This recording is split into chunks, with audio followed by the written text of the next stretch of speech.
Hello everyone, my name is Maria Elaine Fontanilla and I'm here to talk about my poster regarding community education intervention that I did this semester at Whittier First Day.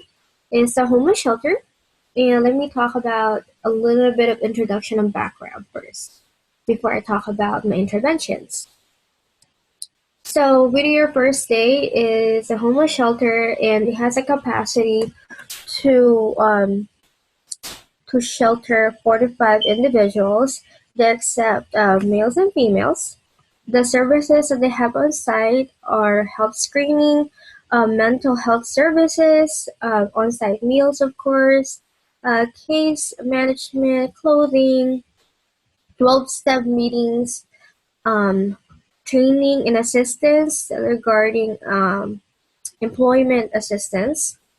And of course, they have a multidisciplinary team such as dietitians, counselors, social services, and outreach nurses. And the outreach nurses, I would like to place a little bit more emphasis on them because that's um, mainly the main people that I was working with in the shelter and their free clinics. They provide resources to the homeless, and they also do street nursing. So basically, of course, they don't really have phones. A lot of them don't have phones. They don't do emails and everything. So they do street nursing, which means they do follow-ups by looking for them once they learn where they normally hang out and what are their routines, and then they will do follow-ups such as, oh, you have an appointment today to see your doctor. um, um, we will provide transportation for you, or we'll provide you bus tokens, things like that, so they can do their visitation or appointments. So although the shelter can only hold 45 people, the total homeless population that is in Whittier is about 88. um, So 63 male adults and 25 females, and they are the ages between 18 to 62, 13 whites, 48 Latino or Hispanics, 11 blacks or African Americans, 2 Asians, and 3 Native Americans.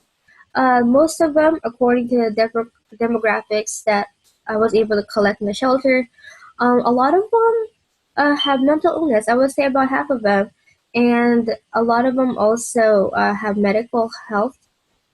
Most about a third of them are veterans or part of the domestic violence, and of course they have alcohol abuse or other substance abuse. So these population are in the vulnerable population. Okay, so a little bit of a background. So basically, after gathering the data and doing some assessments, and of course doing some research, a lot of the homeless population, they have psychiatric problems, and of course if their psychiatric problems are not being taken care of, they are very prone to of having physical medical issues. And the main ones that I found out in the shelter are a lot of them. They have hypertension, and of course they are diabetic, and they're non-compliant basically, because they have really poor insight with their self-care. And also a lot of there's quite a few of them that I've met that have skin abrasions. So we do street nursing, and then when we see them, we provide not only referrals, but of course we're gonna clean up their wound. We're gonna at least clean up with normal saline, or if it's a burn or a slight burn, we're gonna assess if there's any blisters, any infection, things like that. Since a lot of them have substance abuse problems, and which a lot of them have like a needle, um, uh, needle, like infection from the needle, because a lot of them are used, and before, it's really sad. Um, some of them pick their wounds, just a little bit of maybe some of them are OCD, or they get really anxious and start scratching themselves, and so we provide um,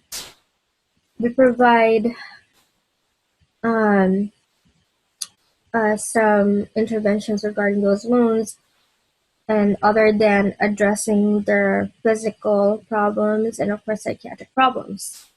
And according to the data that I found, there are people who have mental illness within the homeless population. They have a higher chance of having chronic diseases.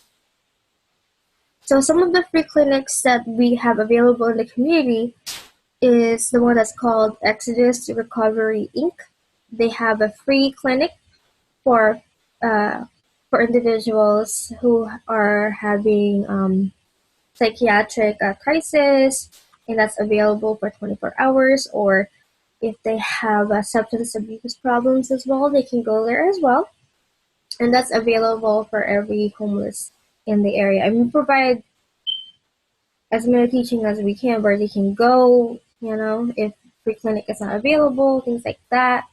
Um, and they also have a medical clinic regarding their medical problems. Let's say if they run out of medications for, let's say, hypertension or diabetes or whatever it may be, they know where to get that. And there's another one as well, somewhere, it might not be in Whittier, but it's in Cerritos. It's about 10-15 minutes away. Um, if by the bus, so it can go actually maybe 30, depending on the traffic, of course. And for the healthy people objectives, there are three main objectives that I found that is can be targeted for this vulnerable population. The first objective is increase the quality, availability, and effectiveness of educational and community-based programs designed to prevent disease and injury, improve health, and enhance quality of life. The second one is objective 2, improve mental health through prevention and by ensuring access to appropriate quality mental health services. And number 3, reduce substance abuse to protect the health, safety, and of course improve the quality of life. Once again. So some of the assessments that I did, of course, I did a community assessment on the population.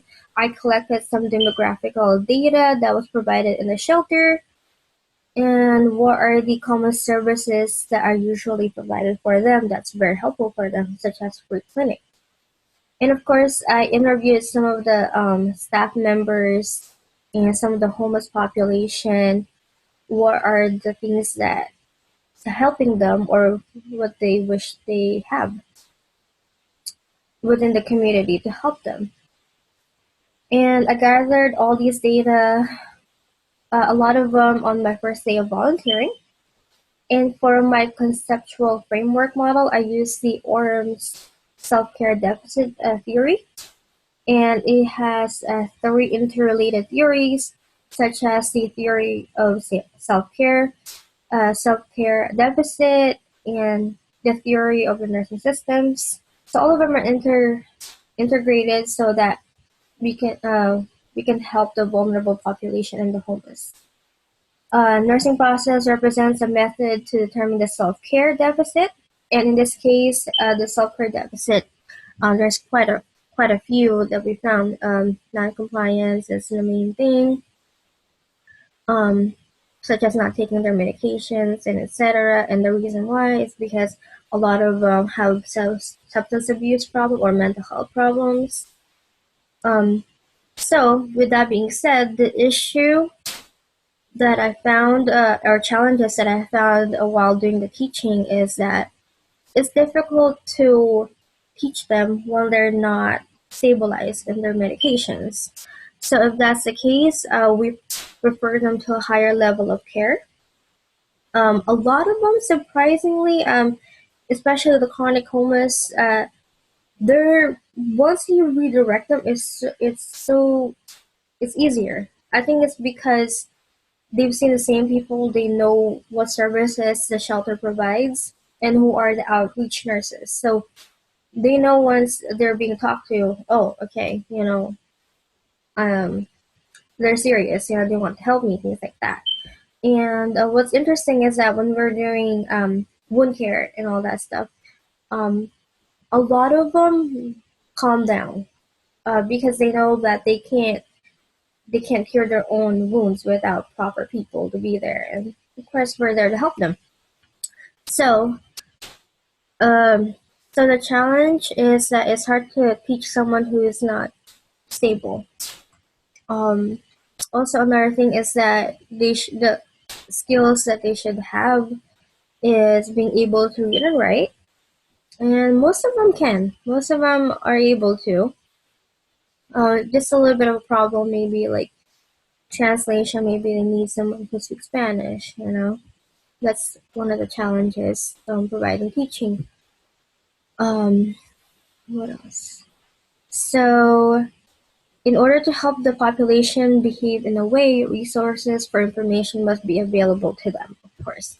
Um, the challenge is that the free clinic hours uh, is only in a certain area and a certain hours. So if they don't make it within those areas, or they're too far away from it, or um, they didn't make it on time, that makes it difficult to provide teaching, of course.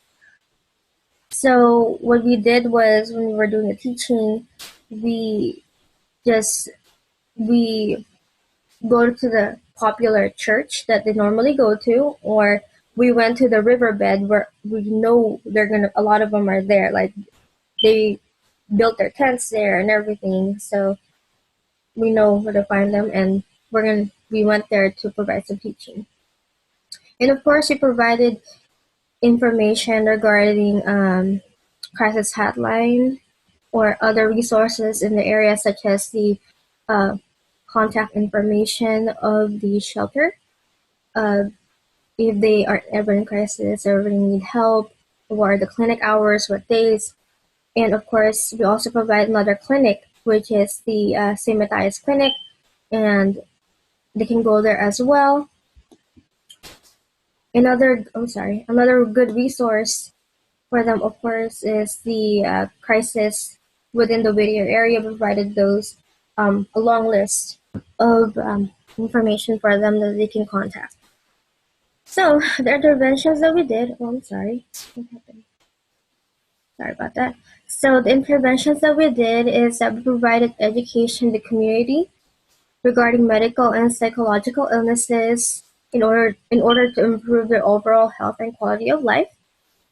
If they needed flyers, or paperwork or anything they can keep with them, we provided that as well. Or Orm's theory is appropriate to this model because it helps identify the deficit within the community and provide interventions necessary for teaching and improve health. And the way we were teaching is that a lot of it is mainly in the clinic, and if not, we went to their common areas where they go to. So we provide teaching regarding disease process, signs, symptoms, and complications and treatment. And of course, we assess their health literacy regarding diabetes, maybe hypertension, wound care. We invited them to come to our clinics, and if they are in the area, um, we visit common meeting areas. Like I said, in this case, we went to the riverbed. We provide referrals if they need higher level of care. For example, some of them they said they lost um, their prescription for their hypertensive meds. In the clinic, we have a nurse practitioner who is an FNP, and then she can prescribe medication. So we did that for them. We evaluate the effectiveness by using written demonstration or verbal understanding. We provide appointments to to meet with the doctors in the shelter, and of course with the follow-ups with the homeless. So when we do follow-ups with the homeless, like I said, they don't have a lot of them. Of course, they don't have phones, so we have to find them. Like literally, um, drive around the community, and hopefully we find them in their common areas. Project evaluation, outcome measurement. Goals and objectives for this project is to increase prevention from complications of chronic illnesses, increase adherence to medication compliance, provide teaching regarding mental and medical illnesses, and how did I measure the success of my interventions. To measure success or failure of intervention, both measurable and subjective assessments were done. Verbalization of understanding of the teaching regarding illnesses or medications, or providing written demonstration of a task. So basically, I assessed if they understood what I said, or what would they do, or if they can verbalize any kind of symptoms of their illnesses. For example, what are signs and symptoms of hyperglycemia, things like that. What type of evaluation would be used to measure short-term goals, and what type of evaluation would you use to measure long-term goals? To evaluate short-term goals, we assess for complications and compliance the following visit week. So it's every week when we do the clinic. So of course we assess them. And to evaluate the long-term goals, we evaluated the number of times they went to the ER within the year. So the goal is not to go to ER most of the time, because that's their most common places that they go to is ER. They don't go to the clinic even for little things. The budget within the Whittier area is 7.4 million. 710 of the budget is for the housing services, and the rest go to vouchers, of course, treatments, and transitional and outreach programs. The results and conclusion. The main point is to the summary is that we provided teaching to the vulnerable population, and it was a challenge, but if they verbalize the teaching, that would mean that most of the time they understood it. And a lot of them are very welcoming, actually, regarding the teaching. Some are resistant, but the majority of them are very grateful. And they understood where they could pick up their medications and how to get there. And we even help them sign up for Medi-Cal if they don't know how to. So in conclusion, a lot of them understood how to even get to the first step. So we were happy with that. The weaknesses in the project, I would say the free clinics that we have, of course, they rely mainly on donations, so we don't have a lot of supplies. And like I said, a lot challenging is some of them are resistant to change, some of them will not even admit they have diabetes.